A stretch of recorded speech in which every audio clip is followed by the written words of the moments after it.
Imaginez être paralysé puis recommencer à bouger grâce à un gant. Ça a l'air d'un film, mais c'est un vrai scénario sur lequel travaille une équipe du centre de recherche du CHUS. Le projet s'appelle ReMove pour Restoring Movement, Removing Barriers.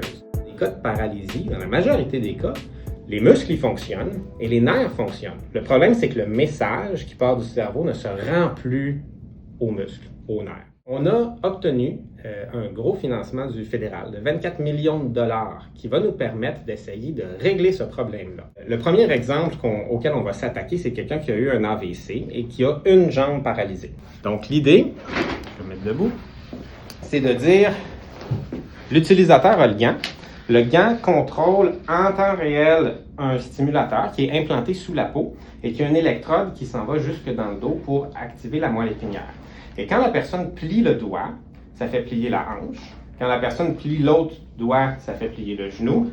Et quand la personne plie l'annulaire, ça fait plier la cheville.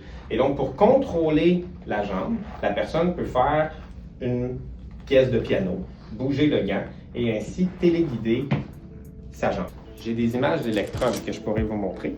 Bien, certainement. On va regarder à quoi ça ressemble. On passe du laboratoire à l'hôpital. Là où on est rendu, c'est de commencer à développer le logiciel qui permette aux pièces de travailler ensemble.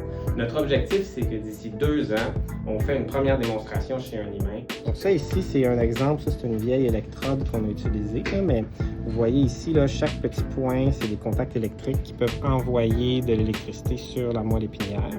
Donc les électrodes sont fabriquées sur mesure et pour s'assurer que ça va rentrer, que ça va fitter, on fait des tests en 3D là, avec des impressions 3D comme ça, qui sont imprimées dans les imprimantes qui ont l'air de ça ici. Le gain de chaque personne va être unique puis différent en fonction des limites que ces gens-là ont, qu'on essaye d'éliminer avec ce genre de technologie-là.